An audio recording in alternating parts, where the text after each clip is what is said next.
సేవకుడు ప్రవీణ్ పగడాల గారని చక్కగా క్రైస్తవ్యం తరపున ఒక మంచి వక్త, బైబిల్ పైన బురద జల్లుతున్న మతోన్మాదులకు ధీటుగా చెప్పేవాడు సమాధానం. అది నుంచి రాజమండ్రి సభలు ఉన్నాయట, వాక్యం చెప్పడానికి వెళ్తున్నాడు. వెళుతూ మధ్యలో చచ్చిపోయాడు. యాక్సిడెంట్ అంటున్నారు, నమ్మలేము. యాక్సిడెంటో తెలీదు. ఆయనకి విరోధులు, ఎందుకంటే మతోన్మాదులు పెరిగిపోయారు కదండి.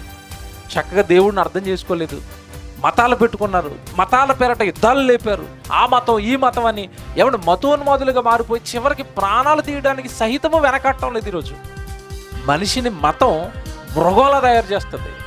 క్రైస్తవ్యం మతం కాదు, మార్గం. అందుకే క్రైస్తవ్యం ఎవరిని తిట్టమని చెప్పదు, ఎవరిని కొట్టమని చెప్పదు, ఎవరిని చంపమని చెప్పదు, ఎవరికి హాని చేయమని చెప్పదు. నిన్ను వలే నీ పొరుగు వానిని ప్రేమించు అంటది ధర్మం. కానీ మతం ఏమంటదంటే, ఒరే ఆ మతం పెరిగిపోతుంది, నీ మతం తగ్గిపోతుంది, వాళ్ళ మతాన్ని నాశనం చేయరా అంటది. మతం మనుషుల మధ్య చిచ్చు పెడుతుంది, కానీ మార్గం పెట్టదు.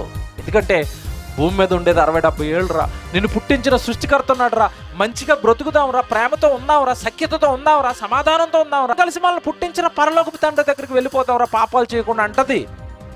ధర్మం అయితే, మార్గం అయితే. అందుకే క్రైస్తవ్యంలో ఎక్కడ మీరు చూడండి, ఏమంటే ఈరోజు అంటే నిజంగా క్రైస్తవ్యం అంటే ఏంటో నిరూపించిందండి. ఆ ప్రవీణ్ గారు భార్య వచ్చి మాట్లాడుతుంది. ఈరోజు ఆయన సమాధి చేశారు, సమాధి చేసిన తర్వాత ఆవిడ వచ్చి మాట్లాడుతుందండి. నిజంగా హ్యాట్స్ ఆఫ్ ఆవిడకి. ఏముంటుందో తెలుసా, medium He was a humble and generous man. He was not a person who takes revenge. He forgives everybody. We are here to forgive everybody. క్రైస్తవ్యం కక్ష తీర్చుకునేది కాదు, క్రైస్తవ్యం పగ సాధించేది కాదు. ఆ చేసిన వాళ్ళని క్షమించేయండి అంటుంది. కారణం ఆవిడ మతంలో లేదు, ఎందులో ఉంది? మార్గం. ఇది మతం అనేది మనుషులు పెట్టుకున్నది. మతం అనేది ఒక దేశంలో ఉంటుంది, మతం అనేది ఒక రాష్ట్రంలో ఉంటుంది. దేవుడు అనే ఆయన సృష్టి మొత్తం ఉంటాడు, సృష్టికర్త ఈ భూమండలం మొత్తం ఉంటాడు.